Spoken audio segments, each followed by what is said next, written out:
भाई रिकॉर्डिंग पे याद देखो, जब भी क्लास स्टार्ट हो तो आपकी जिम्मेदारी है ये याद दिलाना कि सर लेक्चर रिकॉर्डिंग पे लगा दो।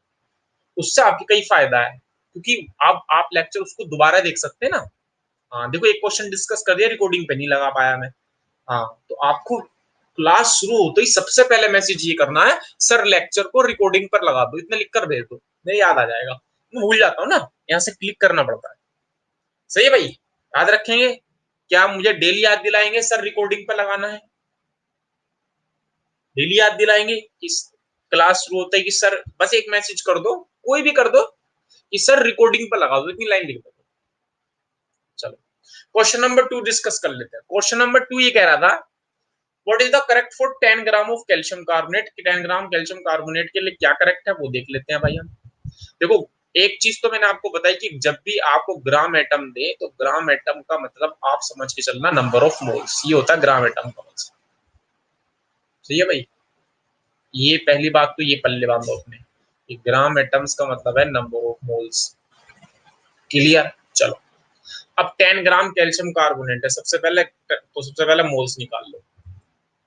बताओ, मैं इसी यहीं पे सोल्व कर दे रहा हूँ कि नंबर ऑफ मोल्स बराबर गिवन मास कितना, 10 ग्राम। मोलर मास, कैल्शियम कार्बोनेट का मोलर मास 100 आएगा भाई। कैसे भाई? कैल्शियम का 40 प्लस कार्बन का 12 प्लस ऑक्सीजन का 3 इंटू 16, मल्टीप्लाई करोगे तो सब सॉल्व करोगे तो 100 आ जाएगा। सही है। हाँ 100 आएगा तो कितना आ गया भाई? 1/10 मोल।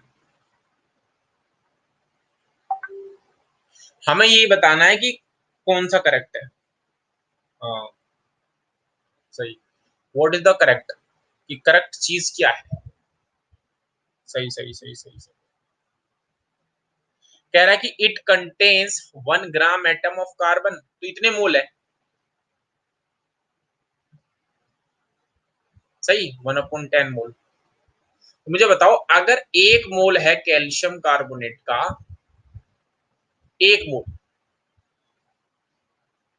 तो 1 मोल के अंदर आप एक मोलिक्यूल को एज्यूम करें, आप ये सब चीज छोड़ें और सिर्फ एक मोलिक्यूल के बारे में सोचें कि अगर कैल्शियम कार्बोनेट का 1 मोलिक्यूल है तो एक कार्बन ही तो होगा उसके अंदर, एक एटम ही तो होगा कार्बन का। तो बताओ, एक मोलिक्यूल है कैल्शियम कार्बोनेट का, तो एक कार्बन एटम है, तो 1 मोल होगा तो एक ही मोल कार्बन एटम होंगे। तो सोचो 1/10 मोल कैल्शियम कार्बोनेट होगा तो 1/10 मोल ही कार्बन एटम होंगे, यानी कार्बन एटम कितने निकल कर आ गए? कार्बन एटम निकल कर आ गए 1/10। कार्बन एटम कितने निकल कर आ गए? 1/10, है ना। यहाँ लिख देता हूँ मैं, मतलब यहाँ लिख देता हूँ 1/10। यहाँ पे स्पेस नहीं दिख रहा, लिखा नहीं जा रहा, मतलब यहाँ पे 1/10 ही मोल आएंगे। ऊपर लिख देता हूँ, यहाँ लिखा नहीं जा रहा भाई, 1/10। भाई यार ऐसे सोचो ना यार, बताओ यार, कैल्शियम कार्बोनेट एक मोलिक्यूल को एज्यूम करो, एक मोलिक्यूल के अंदर कार्बन कितना है? एक ही तो है। तो 1 मोल कैल्शियम कार्बोनेट होगा तो कार्बन कितने मोल होंगे? 1 मोल। कैल्शियम कार्बोनेट है कितने मोल? 1/10। तो कार्बन कितने हुए? 1/10। तो कार्बन 1/10 मोल है या फिर 1/10 ग्राम एटम है। लेकिन पहला ऑप्शन कह रहा है 1 ग्राम एटम, इसका मतलब पहला ऑप्शन तो गलत हुआ। पहला ऑप्शन का साइज में सारे ऑप्शन चेक करने पड़ेंगे भैया, इसमें आपको सारे ही ऑप्शन चेक करने होंगे मेरे भाई। सही। दूसरा ऑप्शन कह रहा है it contains 0.3 gram atoms of oxygen. फिर ऐसी बात करो, मुझे बताओ, अगर एक मोलिक्यूल है कैल्शियम कार्बोनेट का तो कितने ऑक्सीजन है? देखो 3 ऑक्सीजन है एक मोलिक्यूल के अंदर, ऑक्सीजन के 3 एटम। तो 1 मोल के अंदर ऑक्सीजन के 3 मोल ऑक्सीजन एटम।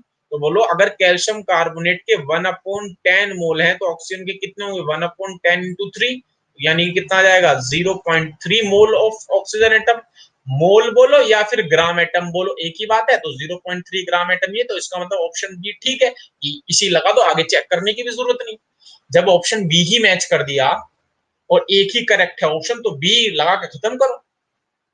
बताएं भाई, सेकंड क्वेश्चन कबीर ने पूछा था भाई, सेकंड क्वेश्चन कबीर ने पूछा तो सेकंड का बी आंसर है। बताएं भाई, मेरी बात क्लियर है कि नहीं? सेकंड क्वेश्चन कबीर ने पूछा तो सेकंड का बी आंसर है। क्लियर है कबीर? ये दोबारा समझाऊं? कबीर अगर क्लियर ना हो तो अभी बता दो ईमानदारी से, झूठ बोलने की बिल्कुल भी जरूरत नहीं है, ना झूठी तारीफ करने की बिल्कुल जरूरत है मेरी।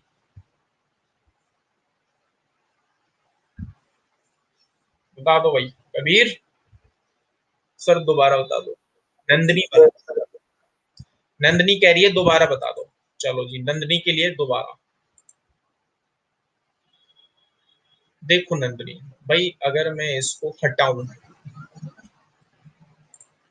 देखो मैंने फाइल ही हटा दी, मैं व्हाइट बोर्ड कर रहा हूं।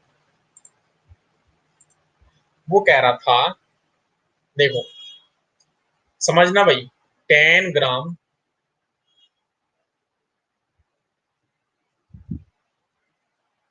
10 ग्राम कैल्शियम कार्बोनेट दिया हुआ है, सही। मैंने आपको बता दिया कि ग्राम एटम का मतलब है नंबर ऑफ मोल्स। देखो पेपर से सारी कंफ्यूजन दूर होते हैं, एक नई चीज पता चली कि ग्राम एटम्स का मतलब होता है नंबर ऑफ मोल्स। नंदनी कह रही है दोबारा बता दो, इसलिए दोबारा बता रहा हूँ, सही। देखो जैसी मास दे, देखो चौराहे तो याद है, मास वाले से अगला चौराहा था क्या था, मोल का चौराहा, तो मोल निकाल लो पहले। मोल बराबर गिवन मास कितना है, 100। कैल्शियम कार्बोनेट का मोलर मास कितना है, कैल्शियम का होगा 40 प्लस कार्बन का होगा 12 प्लस 3 इंटू ऑक्सीजन का होगा 16। सॉल्व करोगे तो आ जाएगा 100। नंबर ऑफ 100, जीरो से जीरो कैंसिल, तो कितने मोल्स आ गई, 1/10 मोल्स आ गई। किसके आए भैया ये, कैल्शियम कार्बोनेट, सही।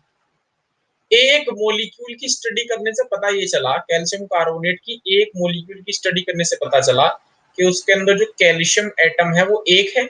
दिख रहा है भाई आपको, यहाँ साफ साफ एक लिख रहा है। कार्बन जो है वो कितना है, एक है, ये दिख रहा है। ऑक्सीजन कितने हैं, 3 है, ये पता चला भाई, सामने दिख रहा है 3। बताओ 1/10 मोल अगर हुए कैल्शियम कार्बोनेट, टेबल बना दी, तो ये कितने होंगे, सब में 1/10 के मल्टीप्लाई करो। 1 में 1/10 की मल्टीप्लाई होगी तो 1/10, ये भी कितना होगा 1/10, ये भी कितना होगा 3 इंटू 1/10, यानी कि 0.3 मोल ऑक्सीजन। और 0.3 मोल ऑक्सीजन को क्या मैं 0.3 ग्राम एटम लिख सकता हूँ, 0.3 ग्राम एटम ऑफ ऑक्सीजन। ऊपर समझाया भी कि ग्राम एटम और नंबर ऑफ मोल से एक ही बात होती है। 0.3 ग्राम एटम ऑफ ऑक्सीजन। बोलो, ऑप्शन बी में ये तो था। अब बताओ नंदिनी जी, नंदिनी जी बताएं, क्लियर है मामला, नंदिनी जी बोले, नंदिनी जी बताएं, मामला क्लियर है नहीं है। बस चले नेक्स्ट क्वेश्चन पे चले, हटा दो इसको। चले चले, तो मैं नेक्स्ट क्वेश्चन,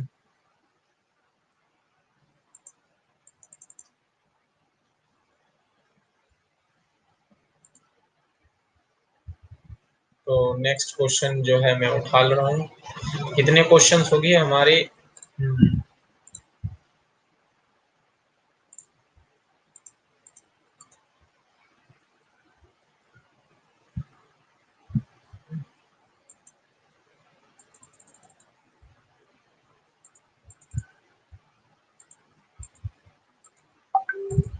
ये है। हाँ भाई, पहला क्वेश्चन हो गया, दूसरा क्वेश्चन हो गया। बताओ अब और कोई क्वेश्चन, 5 तक बताओ, 1 से लेकर 5 तक।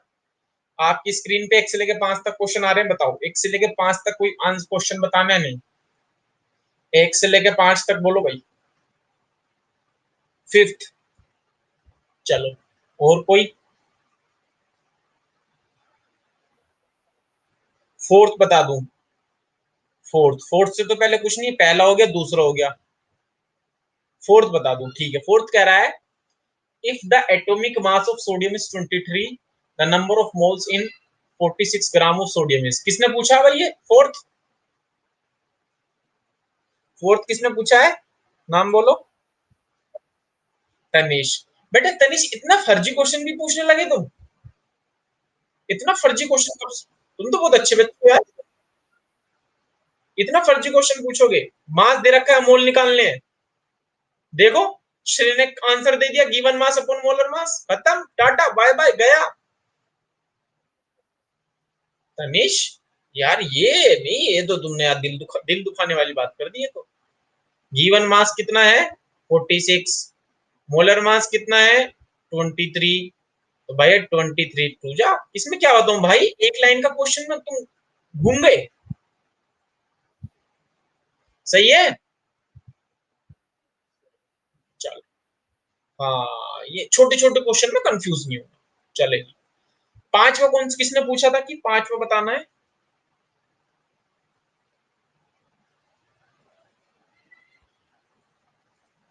पांचवा क्वेश्चन मैंने सर।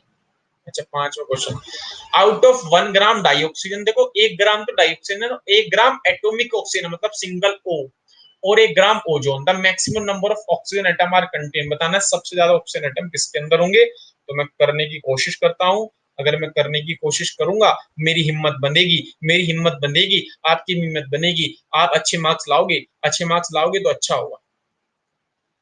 कह रहा है कि 1 ग्राम तो O2 है, सही, 1 ही ग्राम O है ऑक्सीजन, और 1 ग्राम ओजोन, ओजोन होती है बेटा O3। होता है ना सबसे ज्यादा ऑक्सीजन एटम किसके अंदर है ये बताना। सही है, तो कोई बात नहीं भाई, given mass upon molar mass, जिंदाबाद करो जी। पहले वाला कर रहा हूं मैं। अच्छा मैं कलर चेंज कर देता हूँ ताकि आपको इस पेज पे, मैं इस पेज पे सोल्व कर दूंगा, आपको क्लियर दिखेगा। देखो भाई,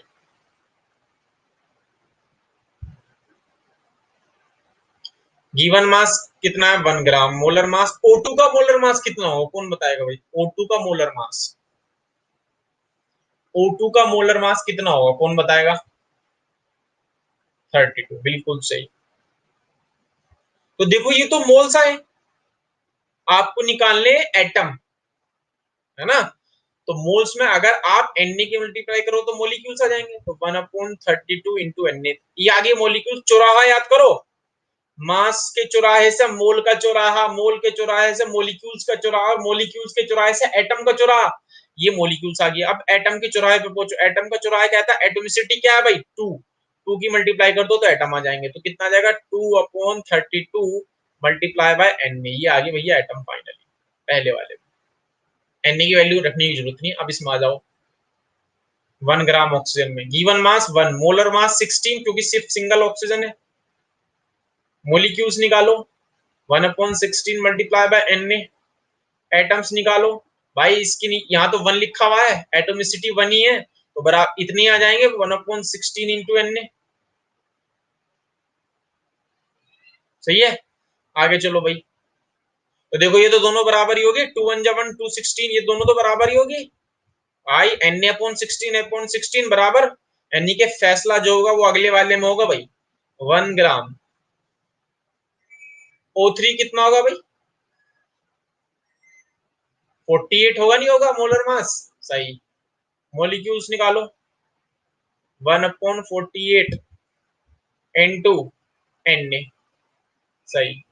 मोलिक्यूल्स, अब एटम्स निकालने, देखो किसकी मल्टीप्लाई होगी 3 की, यहाँ 2 की करी, यहाँ 1 की करी, यहाँ की 3 की करी, 3 की मल्टीप्लाई करो 1/48, देखो 3 की मल्टीप्लाई मैं यही कर दे रहा हूँ, तो देखो फिर से वही आ गया। बताओ तीनों बराबर आए या नहीं, देख लो भाई आंसर, चेक करके बताओ, तीनों बराबर है नहीं, Na/16, दूसरे का भी Na/16 और तीसरे का भी Na/16, चेक कर लो तीनों बराबर है नहीं। हाँ ना बोलो भाई, तीनों बराबर है या नहीं। हाँ अगर तीनों बराबर है तो कौन सा ऑप्शन लगा दूं, तीनों बराबर है तो ऑप्शन देखो डी वाला, हाँ सही, all contain same number of atom, बिल्कुल सही। क्लियर पांचवा क्वेश्चन, पांचवा क्वेश्चन अगर क्लियर है तो आगे बढ़ जाऊं। चलो पांचवी के बाद भाई छठा, सातवां, आठवां, नवा, दसवां, छठा, सातवां, आठवां, नवा, दसवां, है ना, ए 6 8 9 10, बताओ भाई कौन सा बताना।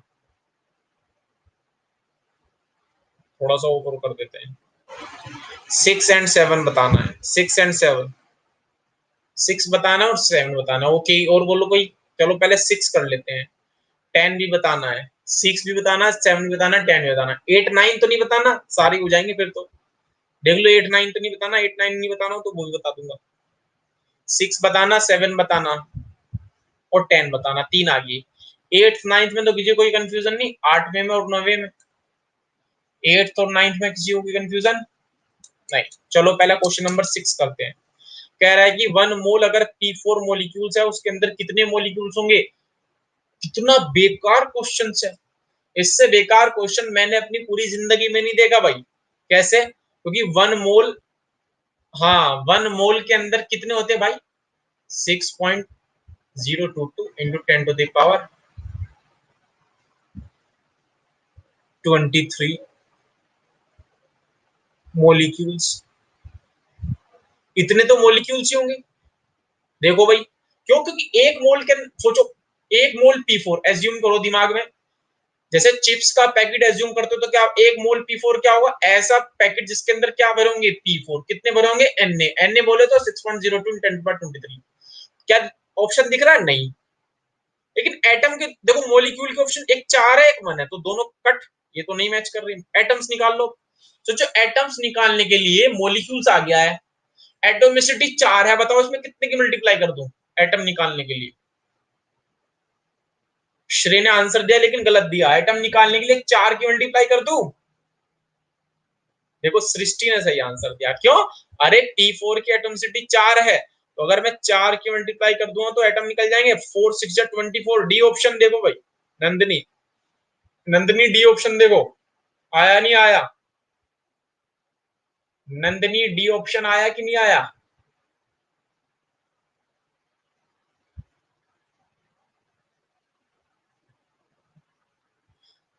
नंदिनी देखो, यस सर मत लिखा करो, मैंने समझा रखा है, लिखना तो लिखना question number 6 clear, 7 clear, 8 question number 8 clear, yes sir नहीं लिखना कभी भी, यस सर तो पता ही नहीं चलता आप बोल क्या रहे हो। मैं बोलूं नहीं समझ में नहीं आया, यस सर नहीं आया मतलब, मैं बोलूं समझ में आया, यस सर मतलब आया। यस सर के दोनों मतलब निकल सकते हैं। हाँ ये हुई ना बात, कबीर ने लिखा क्वेश्चन 6 क्लियर, ये हुई ना, देख टू द पॉइंट बात।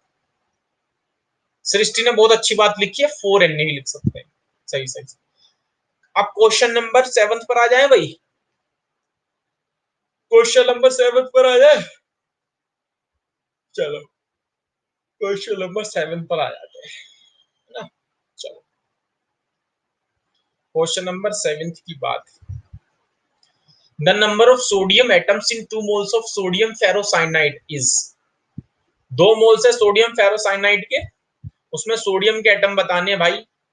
अरे अगर एक मोलिक्यूल है, फिर वही बात, अगर एक मोलिक्यूल है किसका, Na4Fe का होल 6, तो इसमें सोडियम के एटम कितने दिखाई दे रहे हैं आपको, 4 दिखाई दे रहे हैं, नहीं दिखाई दे रहे, ये देखो 4। अगर एक एक मोलिक्यूल है सोडियम फेरोसाइनाइड का, इसका नाम है सोडियम फेरोसाइनाइड, तो 4 एटम आ गई। सोचो कितने मोल है आपके पास, 2, तो 2 मोल्स में इसके कितने मोलिक्यूल्स होंगे, 2Na होंगे कि नहीं होंगे, 2Na मोलिक्यूल्स होंगे कि नहीं होंगे, तो 2Na में कितना होगा, 2Na मल्टीप्लाई बाय 8, 4, तो कितना आ जाएगा, 8Na आ जाएगा नहीं आ जाएगा। 8Na कहाँ पे, देखो सी ऑप्शन 8Na है, सी ऑप्शन देखो 8Na है कि नहीं है, ऑप्शन सी देखो भाई नंदनी, 8Na नहीं है, इसको तो Na तो लिखेंगे इसको, ये हमारा Na तो है। नंदनी देखो सी ऑप्शन 8Na हुआ नहीं हुआ, हमने ये पता कर लिया, नॉट क्लियर। अच्छा मैं फिर बता देता हूँ, देखो नंदनी, नंदनी, नंदनी, नंदन, नंदनी मुझे एक चीज बताओ कि अगर ये है Na4FeCN6, इसके अंदर सोडियम के कितने एटम दिखाई दे रहे हैं आपको, एक मोलिक्यूल है, अगर सोडियम के कितने एटम दिखाई दे रहे हैं बताओ।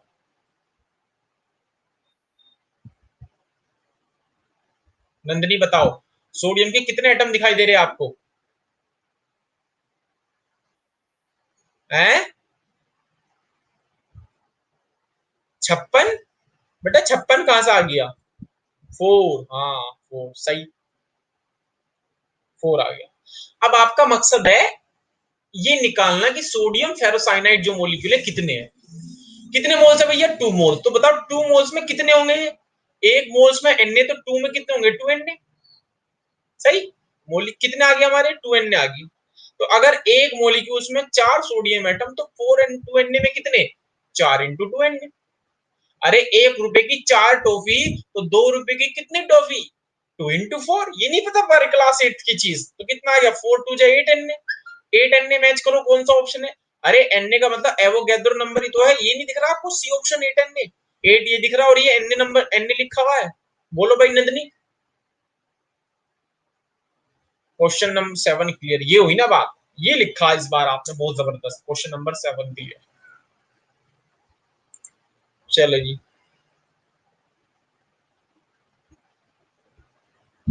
तनिष, नंदनी, सृष्टि, श्रेय, कौन चला गया? कबीर चला गया। अबे कबीर कहाँ है भाई? क्वेश्चन नंबर 7 के बाद 8 9 तो क्वेश्चन क्लियर है भाई। 8 9 में तो नहीं बताना किसी को, सीधा 10th की तो बताना है अब आपको। ऑल क्वेश्चन 10th किसने पूछा था? 10th बताना नहीं बताना? देखो जो 10th का है ना, उसके दो क्वेश्चन, दो आंसर है उसके। दो आंसर है, दोनों में से आपने जो लगाया होगा वो ठीक करा होगा, है ना? क्वेश्चन नंबर 10th पे स्टार बना हुआ है, तो जिसपे स्टार बना हुआ है उसके दो आंसर हैं। सही। तो बताऊं इसको या नहीं, या हो जाएगा? तो क्वेश्चन नंबर 10th के जो आंसर थे वे थे सी और डी। ये भी आंसर है, सी और डी भी, दोनों आंसर है। नंदनी कह रही है सर क्वेश्चन नंबर 9 सर हो जाएगा। हाँ। कबीर कहाँ चले गए थे भाई तुम? ऐसे मत जाया करो यार छोड़कर, बीच में कहाँ छोड़ के चले गए थे? नंदनी कह रही है सर क्वेश्चन नंबर 9 और बता दो। 9 देख लेते भाई क्या है। The percentage by mole of Na2 in a mixture of NO2 gram NO gram having average molecular mass 34 is. Sir in recording हो रहा था, रिकनेक्ट, अच्छा रिकनेक्ट हो रहा था। चलो। नंदनी बोल रही है सर क्वेश्चन नंबर 9 और बता दो। कह रहा है कि हमें क्वेश्चन नंबर 9 बता रहा हूँ, क्वेश्चन नंबर 10 तो आप बोल रहे हो सर हो जाएगा। क्वेश्चन नंबर 10 के दो आंसर है। क्वेश्चन नंबर 9 देखो, कह रहा है कि the percentage by mole of A in a mixture of NO2 and NO having average molar मास 34। कह रहा है कि एक एवरेज मोलर मास, एक मिक्सचर है NO और NO2 का, यहाँ पे सही है। एक तो उसके अंदर NO है और एक उसके अंदर NO2 है। कह रहा है ये जो मिक्सचर है इसका एवरेज मोलर मास जो है वो कितना है? उसका एवरेज मोलर मास 34 बता रहा। तो बता दो इसके अंदर NO और NO2 मोल, मोल, मोल के फॉर्म में परसेंटेज निकालनी है। मतलब वेट परसेंट नहीं निकाली, मोल परसेंटेज निकाली, वो कितनी कितनी ये बता। सही है। तो आप एज्यूम करके चल लो। अच्छा एवरेज मोलर मास का फॉर्मूला आपको बताया मैंने। Average molecular mass 25%। नाइन्थ का, हाँ नाइन्थ का 28 आएगा, 25 है। एवरेज मोलर मास का फॉर्मूला बताया था आपको। अच्छा average molecular mass, average molecular mass बताना है। तो यही बताया था एवरेज मोलिकुलर मास। जो एवरेज एटॉमिक मास का था वही एवरेज मोलर मास का। क्या पहले की, पहले की परसेंटेज इनटू उसका मोलर मास, यही तो बताया था। अरे पहले की परसेंटेज कितनी है? एक्स मान लो, NO2 की मान लो एक्स। दूसरी कितनी होगी? 100 माइनस एक्स होगी, नहीं होगी? क्योंकि दोनों का सम 100, 100 होगा दोनों। अरे 100 दो स्पीसीज है, दोनों की परसेंटेज का सम कितना होगा? 100। अगर एक की एक्स से दूसरी कितनी होगी? 100 माइनस एक्स। NO2 का मोलिकुलर मास मतलब N का 14 और ऑक्सीजन का 32। तो 14 और 32 कितना हो गया भाई? 14 और 32 कितना हो गया? 6 और 46। NO का देखो भाई, 14 और 16 कितना हो जाएगा? 14 और 16 कितना हो जाएगा? 6 4 10, एक और एक दो तीन, सही है, ये 30 हो गया। एक का मोलिकुलर मास 30 आ गया, एक का 46 हो, तो जिसका 46 है मोलर मास उसकी परसेंटेज कितनी है, एक्स, यही तो बताया था फॉर्मूला। और अगर ना भी बताया तो कोई बात नहीं, एवरेज मोलर मास का फॉर्मूला ये होता है कि average molar mass equals to पहले की परसेंटेज इनटू उसका मोलर मास प्लस दूसरे की परसेंटेज 100 माइनस में, ये मैं पढ़ाऊंगा अगर मैंने नहीं पढ़ाया आपको, उसका मोलर मास कितनी है 30 डिवाइड बाई 100, यहाँ से x की वैल्यू निकाल लेना, x की वैल्यू 25% आ जाएगी, आंसर हो जाएगा। ये अगर मैं आपको पढ़ा दूंगा, अगर नहीं पढ़ाया होगा एवरेज मोलर मास पुट कर देना, कितना 34, आंसर आ जाएगा, x की वैल्यू 25% आ जाएगी। ठीक है भाई, अगर ये मैंने नहीं पढ़ाया टॉपिक तो मैं आपको पढ़ाऊंगा आगे, सही है। तो अगर ना भी हुआ हो तो कोई टेंशन की बात नहीं है, मैंने ध्यान नहीं दिया इस क्वेश्चन पे, ही मुझको रखना है नहीं रखना है। बताइए जी, क्लियर है हिसाब किताब, सही। तो अगर क्वेश्चन नंबर 9 ना पढ़ाया होगा ना तो आगे बता दूंगा, सही है। चलो, तो आप मुझे बताओ मैंने लास्ट टॉपिक आपको क्या पढ़ाया था। अभी आधा घंटा और पढ़ेंगे, आधा घंटा हमने पेपर डिस्कस कर लिया, आधा घंटा और है हमारा, आधा घंटा है 20-25 मिनट जितना भी है, थोड़ा सा आगे का पढ़ लेंगे। मुझे बताओ मैंने आपको कितना करा दिया था। तो ये पेपर तो डिस्कस हो गया, इस पेपर को मैं हटा दे रहा हूँ, व्हाइट बोर्ड ओपन कर ले रहा हूँ। मुझे बताओ कि मैंने आगे कितना पढ़ा दिया था आपको, कहाँ तक पढ़ा दिया, किसके याद है भाई, कौन बताएगा, ईमानदारी से बताओ, मेरे याद नहीं मैंने कहाँ तक पढ़ाया था, आप ही बोल दो, कौन बताएगा भाई। आवाज नहीं आ रही भाई,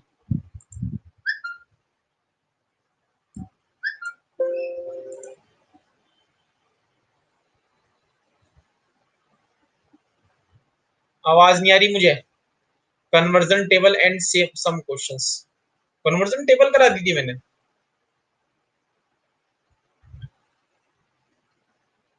conversion table and some questions, अच्छा अच्छा अच्छा, कन्वर्जन टेबल पढ़ा दी थी, इतनी दूर पहुंच गए थे हम।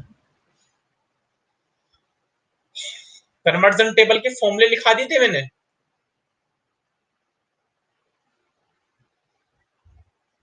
नहीं सर वो नोट्स में थे।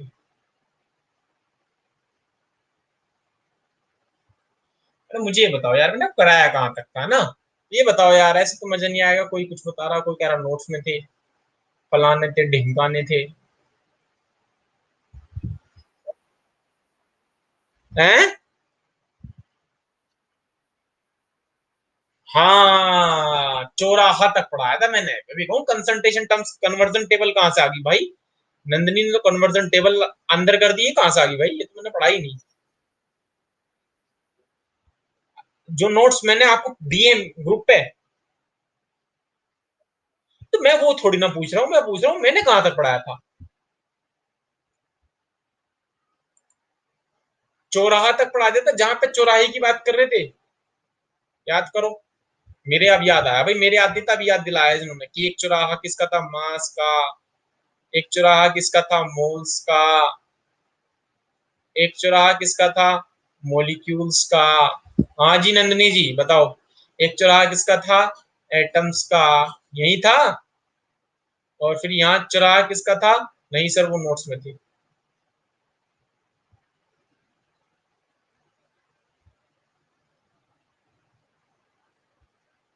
यहाँ किसका था, यहाँ किसका था, वॉल्यूम, बोलो ये टेबल पढ़ा दी थी। हाँ, और यही तो पढ़ाया था ना मैंने, अब इसके आगे चलना, सही है। मतलब मैंने आपको कन्वर्जन करा दिया था कि मास, मतलब चौराहे वाला सिस्टम हो गया था हमारा, कि चौराहे पे खड़े होते तो दूसरे चौराहे पर हम कैसे पहुंचते हैं, इसके कुछ क्वेश्चंस भी करा दिए थे मैंने, कि मास से वॉल्यूम कैसे पूछेंगे, मोल से वॉल्यूम कैसे पूछेंगे, एटम से वॉल्यूम कैसे पूछेंगे, यहाँ से यहाँ पूछेंगे। अब कुछ एनसीईआरटी के क्वेश्चन दूं भाई, मैंने इस पे क्वेश्चंस भी कराए थे, तो अगर मैं एनसीईआरटी के क्वेश्चन दूं तो करके दिखाओगे भाई। हाँ, अच्छा एक बात और ध्यान रखना, ये जो फॉर्मूला है नंबर ऑफ मोल्स, मैं फिर बता दे रहा हूँ, इसका यूज आएगा, given mass upon molar mass. एक बात अपने दिमाग में फिट कर लेना कि वेट ग्राम में रखा जाएगा हमेशा, और मोलर मास तो ग्राम पर मोल में रखा ही जाता है, मतलब यहाँ जो वेट है वो ग्राम में रखा गया है, वेट किस में रखा गया है, ग्राम में। सोचो अगर वेट ग्राम में ना दे के किसी और यूनिट में दे, सोचो किलोग्राम में दे दे यार, एमयू में दे दे, तो ऐसे डायरेक्ट पुट मत कर देना, पहले उसे ग्राम में चेंज करोगे, पहले उसे ग्राम में चेंज करोगे तब पुट करोगे। मेरी बात क्लियर है? इसी पे एक क्वेश्चन दे रहा हूँ, एनसीईआरटी की आपकी बुक है उसमें से, एनसीईआरटी की बुक है उसमें एक एक्सरसाइज है उसमें से दे रहा हूँ भाई। मेरी बात दिमाग में घुसी जाके या नहीं? मेरी बात दिमाग में घुस रही है?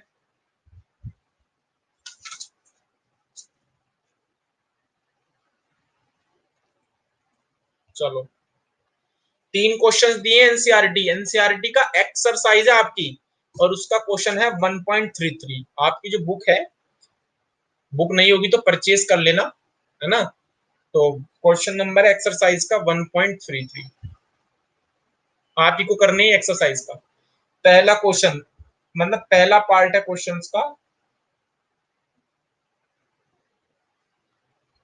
फर्स्ट करके लिखा है तो फर्स्ट करके लिखूंगा, तो जैसा एनसीईआरटी में लिखा बिल्कुल ऐसी। नंबर ऑफ, अच्छा आपको क्या बताना, आपको नंबर ऑफ एटम्स बतानी है, ये तो सब देख लें क्या बताना। 1.33 में आपको नंबर ऑफ एटम्स बताने हैं, नंबर ऑफ एटम्स किस में बताने भाई, ये देख लेते हैं। पहला part, 52 moles of argon, 52 moles of argon, argon के अंदर 52 मोल बता दो कितने एटम होंगे। दूसरा, 52 u of helium, 52 u of helium. तीसरा, 52 ग्राम ऑफ हीलियम। करोगे या मैं करूं? करके दिखाओगे तीनों पार्ट, या ट्राई करोगे तीनों पार्ट, या मैं करूं? बताओ, तीनों पार्ट ट्राई करोगे मैं करूं?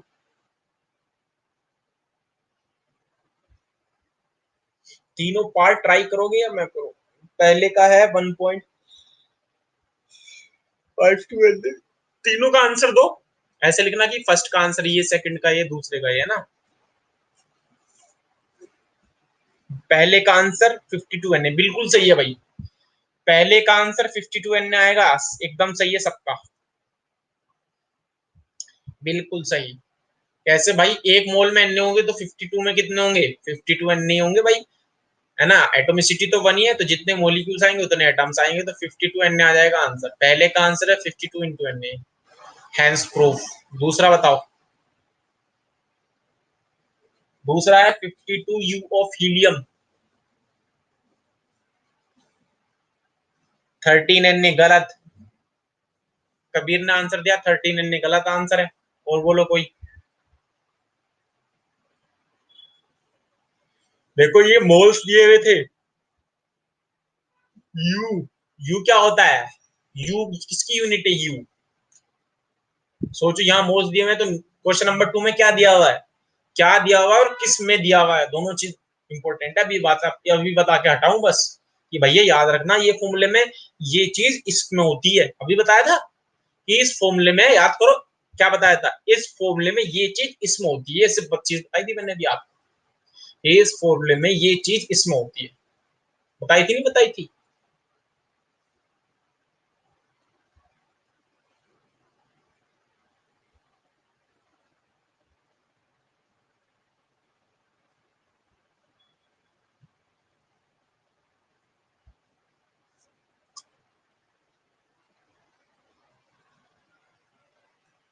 बताओ भाई।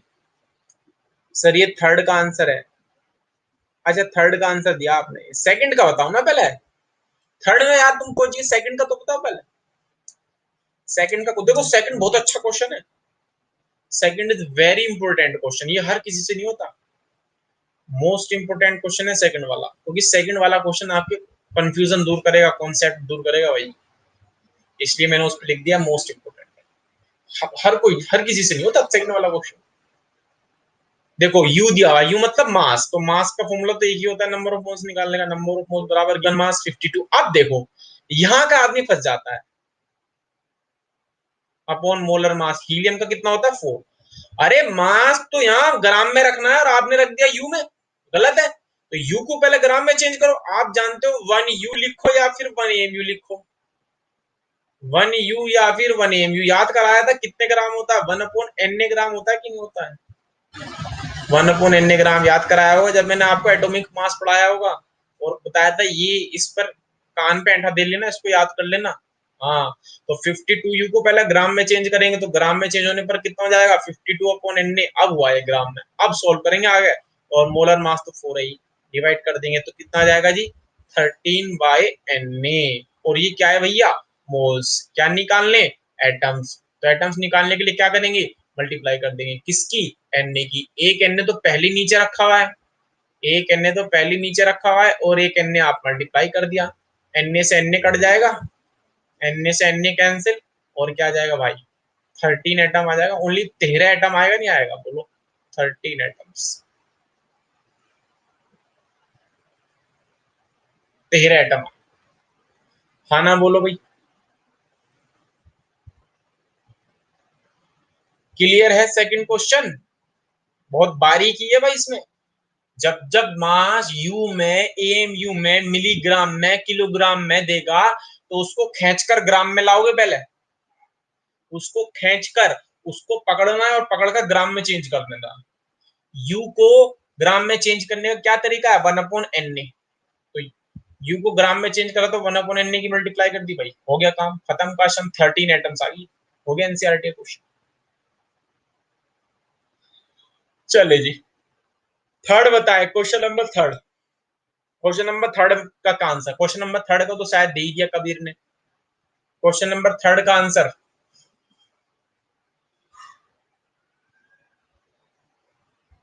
क्वेश्चन नंबर थर्ड का आंसर बताएं भाई। क्वेश्चन नंबर थर्ड तो कर लोगे 13, वो तो ग्राम में दिया ही है ना, वो तो ग्राम में दी है, उसमें तो कोई इश्यू नहीं है।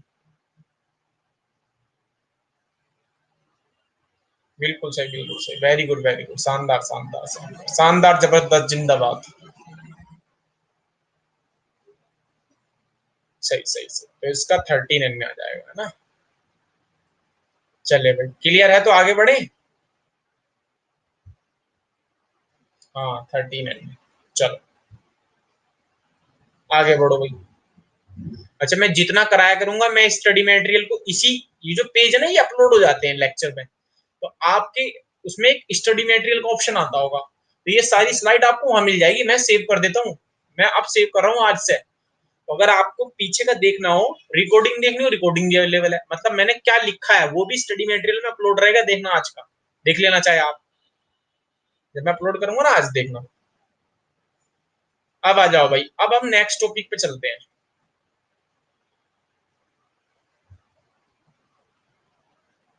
अब चलते हैं हम नेक्स्ट टॉपिक पर, है ना। हमने क्या पढ़ लिया था, आपको सब चीज मैं देख लेता हूँ, आपको मतलब आपके एनसीईआरटी में क्या है इसके बाद। अब कंसंट्रेशन टर्म्स की बात चलेगी, सही है। तो अब कंसंट्रेशन टर्म्स की बात कर लेते हैं, मजा आएगा, पूरा फुल मजा आएगा। तो सीधी बात करते हैं अब कंसंट्रेशन टर्म्स। कितना इंपॉर्टेंट है, अगर मैं ये बता दूं कितना इंपॉर्टेंट हो बेटा, खाना पीना छोड़ दो, इतना इंपॉर्टेंट है, जिंदगी भर काम आएगा भैया ये कंसंट्रेशन टर्म्स। हेडिंग है कंसंट्रेशन, कंसंट्रेशन टर्म्स, ये हेडिंग है भाई,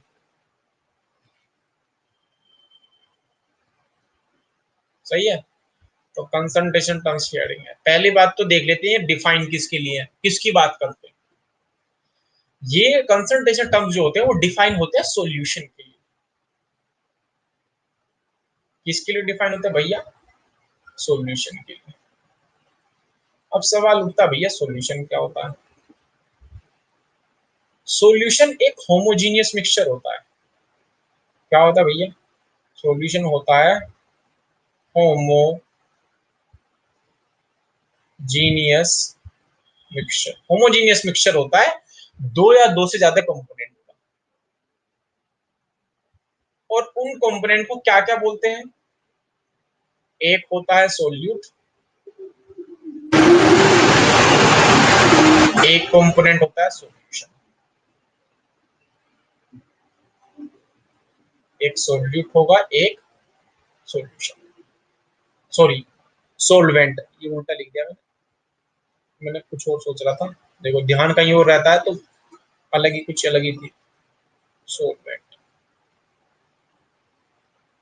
आप ऐसे समझो भाई, चीनी को पानी के अंदर घोलो, चीनी को पानी के अंदर घोल के शिकंजी तो बनाई होगी। तो जब आप चीनी को पानी के अंदर घोलोगे, अगर आपके थोड़ा भी याद हो, चीनी को पानी के अंदर घोला तो चीनी देखो घुल जाती है पूरी तरीके से, और पूरे पानी में घुलेगी। ऐसे नहीं घुलेगी कि ऊपर घुल जाए नीचे ना घुले। ऐसे थोड़ा ना होता है शिकंजी ऊपर से मीठी नीचे से फीकी, या ऊपर से मीठी बीच में से फीकी और फिर मीठी ना। सारी शिकंजी का टेस्ट एक सा ही होता है भाई। अगर आपने ध्यान करा हो, सारी शिकंजियों का टेस्ट एक, सारी शिकंजी का टेस्ट एक सा होता है। गिलास में शिकंजी बनी है तो एक सा टेस्ट होगा। उसका मतलब क्या है, चीनी को आपने पानी में घोला है तो पूरी पूरे पानी में घुली है। इसी को बोलते हैं होमोजीनियस मिक्सचर। इसी को क्या बोलते हैं, होमोजीनियस मिक्सचर। हेट्रोजीनियस क्या होता है, हेट्रोजीनियस होता है पानी के अंदर आप रेत डाल दो, रेत समझ रहे हो, सैंड पार्टिकल। तो क्या सैंड पार्टिकल पूरे पानी में घुलेगा ना, नीचे बैठ जाएगा जाके। ये होता है हेट्रोजीनियस मिक्सचर। तो चीनी होमोजीनियस मिक्सचर बनाती है, तो हम यहाँ होमोजीनियस मिक्सचर की बात कर रहे हैं। सही है, ऐसा होमोजीनियस मिक्सचर जो यूनिफॉर्मली मिक्स, जिसमें जो होता है यूनिफॉर्म होता है। अच्छा, सोल्यूट क्या होता है, पानी के अंदर चीनी डाली है तो जो चीनी है ना वो तो होगी आपकी सोल्यूट। यानी कि सोल्यूट क्या होगी, शुगर। मतलब जिस चीज को घोला जाता है वो कहलाती है सोल्यूट। और जिसमें घोला जाता है, चीनी को किस में घोला गया है, चीनी को घोला गया है पानी के अंदर, तो पानी क्या कहलाएगा, सोल्वेंट। सही है मेरी बात। तो शुगर को घोला गया पानी के अंदर तो उसको डिसोल्यूट बोल दिया। किसमें घोला गया, पानी के अंदर, तो उसको सोलवेंट बोल दिया। इसका मतलब सोल्यूट वो चीज होगी जिसको घोला जाएगा, सोलवेंट वो चीज होगी जिसमें घोला जाएगा। मेरी बात समझ में आ रही है, हाँ सही, ठीक।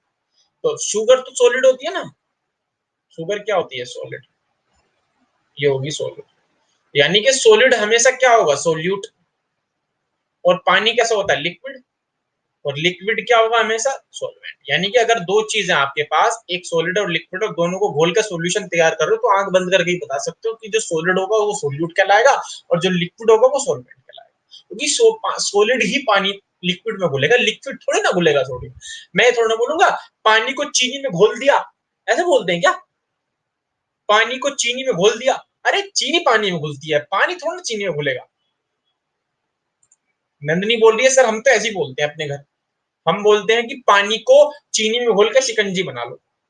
क्यों जी नंदनी, ऐसे ही बोलते हैं। नंदनी बोल रही कि हम तो सर ऐसे ही बोलते हैं अपने घर।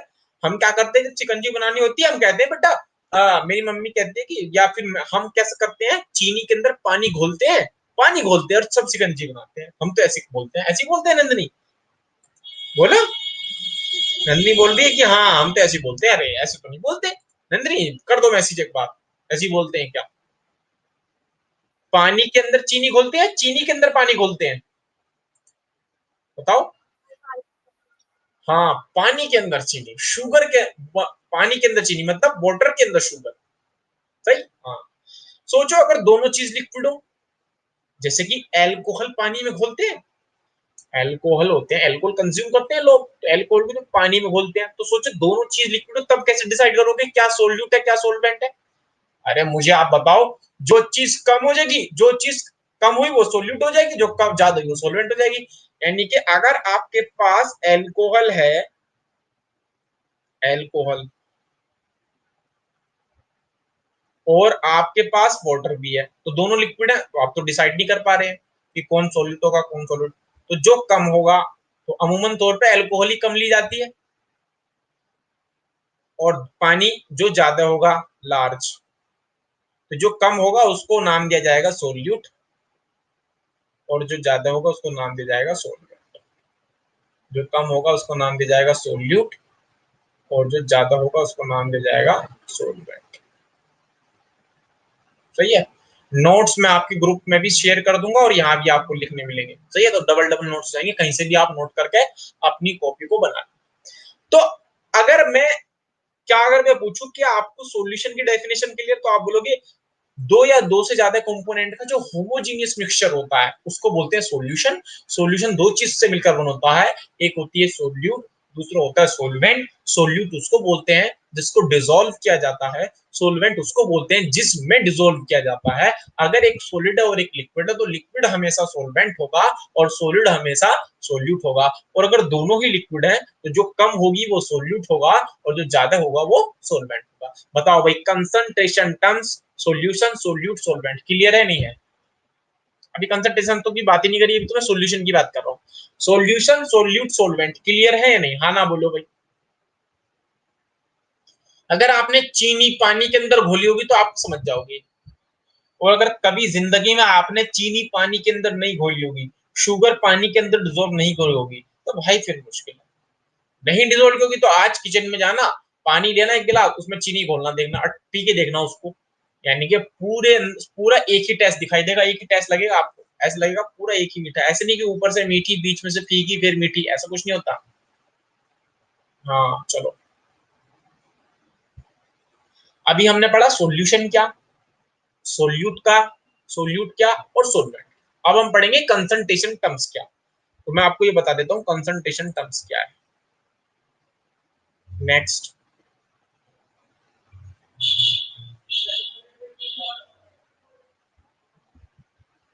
Concentration terms. अब देखो कंसंट्रेशन टर्म्स क्या होते हैं।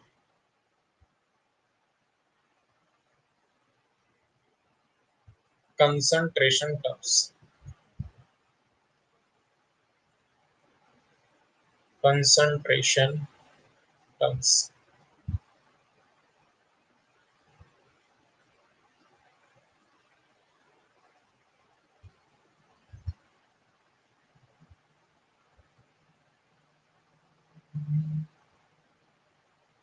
सही है जी,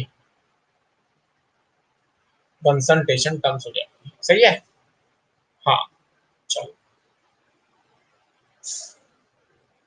ये जो कंसंट्रेशन टर्म्स होगा, देखो ये क्या बताते हैं। ये कंसंट्रेशन टर्म्स आपको ये बताते हैं कि कितना सोल्यूट आपने लिया है और कितना सॉल्यूशन, कितने सॉल्यूशन के अंदर लिया है। मतलब कंसंट्रेशन टर्म्स आपको ये बताएंगे कि कितने मोल्स आपने लिए हैं, या फिर कितना वेट लिया है, या फिर कितना वॉल्यूम लिया है, किसका, सोल्यूट का।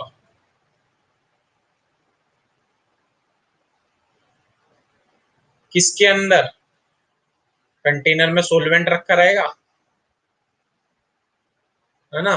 कितने सोल कितना सोल कितने मोल सोल्यूट लिया है, कितना मास लिया है, कितना वॉल्यूम लिया है, कि उसको घोलकर आप कितने नंबर ऑफ मोल सॉल्यूशन में, कितने नंबर वेट सॉल्यूशन में, या फिर कितने वॉल्यूम। सही भाई, ये हो जाए। सॉल्यूशन भी हो सकता है और सोलवेंट भी हो सकता है, दोनों चीज हो सकती है। सॉल्यूशन और सोलवेंट क्या मतलब, ये समझाऊंगा, चिंता करने की बात नहीं है। मतलब इसका मतलब ये हुआ कि आप, भाई ऐसे सोचो, मैंने चीनी को पानी का एक गिलास पानी लिया, उसके अंदर एक चम्मच चीनी घोल दी, तो मैं क्या बोलूंगा, एक गिलास पानी के अंदर एक चम्मच चीनी घोल दी। तो एक गिलास पानी के अंदर आपने जितनी चम्मच चीनी घोली, वो एक चम्मच चीनी का मैं मास निकाल लू या मोल्स निकाल लू, मास में बात करूं या मोल्स में बात करूं, तो एक गिलास पानी में कितनी चम्मच चीनी, ये कंसंट्रेशन है सॉल्यूशन की।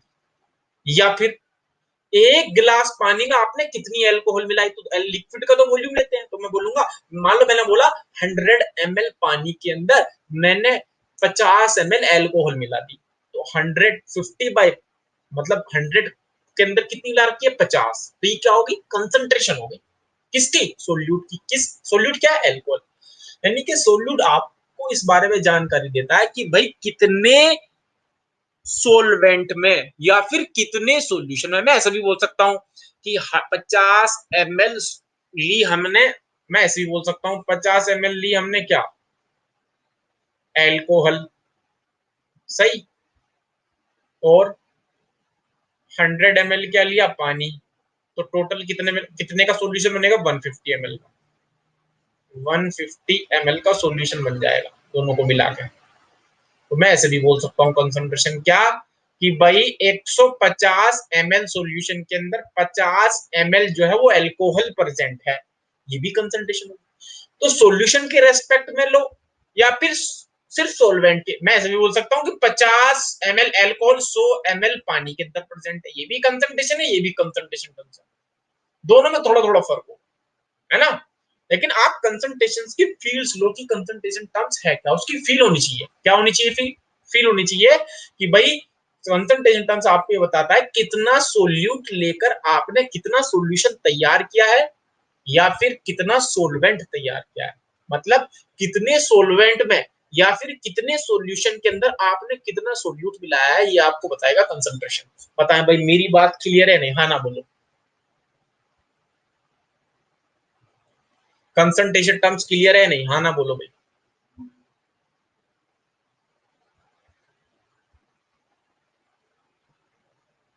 सही सही सही, सही। चल चल, अब मैं आपको कंसंट्रेशन टर्म्स के टाइप्स बता देता हूं, और उनके फॉर्मूले और उनकी डेफिनेशन हम कल पढ़ेंगे। यानी कि मैं आपको टाइप्स बता दूंगा कंसंट्रेशन टर्म्स के आज, उनकी डेफिनेशन उनके फॉर्मूले हम कल पढ़ेंगे,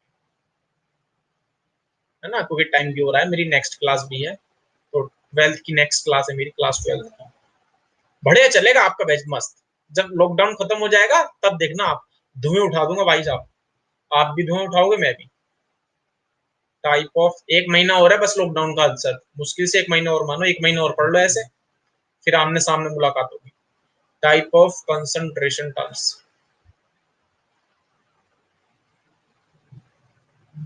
वादा तो नहीं करता कि होगी, अगर सब कुछ सही रहेगा तो होगी, सब कुछ सही नहीं रहेगा तो यार ऐसे करना पड़ेगा और क्या करेंगे। टाइप ऑफ कंसंट्रेशन टर्म्स, भैया कंसंट्रेशन टर्म्स के टाइप देखो, आप इनको ग्रुप में बांटोगे, मैंने इनको दो ग्रुप में बांटा, हालांकि एनसीईआरटी में डायरेक्ट दिया है, मैंने दो ग्रुप में बांट के पढ़ाता हूँ इनको, है ना, उसका रीजन भी समझा दूंगा मैं ऐसा क्यों। एक को बोलता हूँ मैं ग्रुप ए, एक को बोलता हूँ ग्रुप बी। ग्रुप ए में क्या है, अच्छा जो ग्रुप ए वाले हैं ना वो वॉल्यूम पे डिपेंड करेंगे,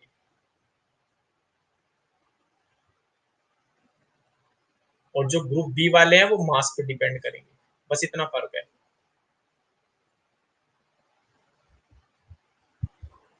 कंपटीशन के क्वेश्चन भी करते चलेंगे भाई, मैं अब आपको कंपटीशन क्वेश्चन कराऊंगा नीट और आईआईटी के, याद रखना भाई। तो जो वॉल्यूम पे डिपेंड करेंगे, क्या मैं ये बोल सकता हूँ जो चीज वॉल्यूम पे डिपेंड करती है वो टेम्परेचर पे डिपेंड करेगी, क्यों, टेम्परेचर इंक्रीज डिक्रीज करने पर हमेशा वॉल्यूम डिक्रीज होता है, मास इंक्रीज डिक्रीज इंक्रीज नहीं होता, याद रखना। देखो बर्फ, अगर पानी अगर सॉलिड है बर्फ तो उसका वॉल्यूम कुछ और होगा, कुछ और होगा, जब वो मेल्ट हो जाएगा तो वॉल्यूम कुछ और हो जाएगा, यानी कि टेम्परेचर चेंज हुआ, बर्फ पानी में गया, वॉल्यूम चेंज हो गया। लेकिन अगर 1 किलो बर्फ था तो 1 किलो पानी बनेगा, मास चेंज नहीं होगा, इसका मतलब टेम्परेचर से वॉल्यूम चेंज तो हो सकता है, मास चेंज नहीं हो सकता, है ना। तो इसे थोड़ी ना होता है कि आप बाजार से 1 किलो दूध लाए, उसको ठंडा करा 2 किलो बना लिया, तो उसको गर्म करा 4 किलो बना लिया, ऐसा होता है क्या, नहीं होता ना। हाँ, जो मास पे डिपेंड करेंगे वो टेम्परेचर पे डिपेंड नहीं करेंगे भाई, इस पे भी नीट में क्वेश्चन पूछा गया था 2017 में, वो डिपेंड नहीं करेंगे। सही। पहला concentration terms percentage V by V, दूसरा concentration terms percentage W by V,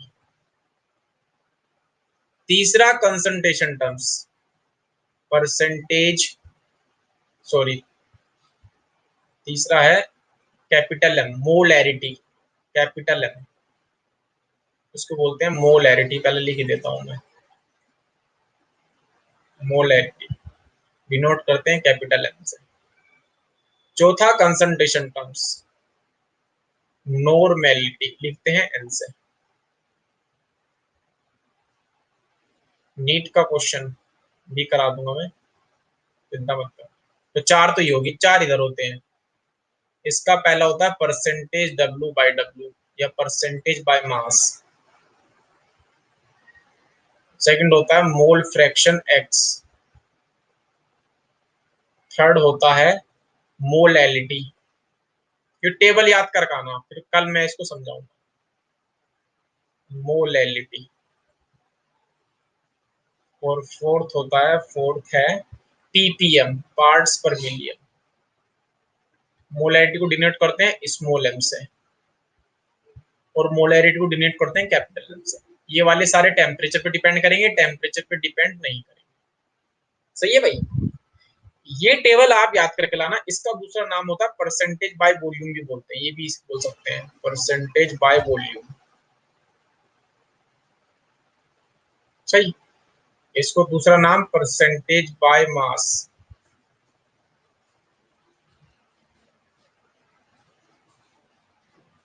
percentage by mass.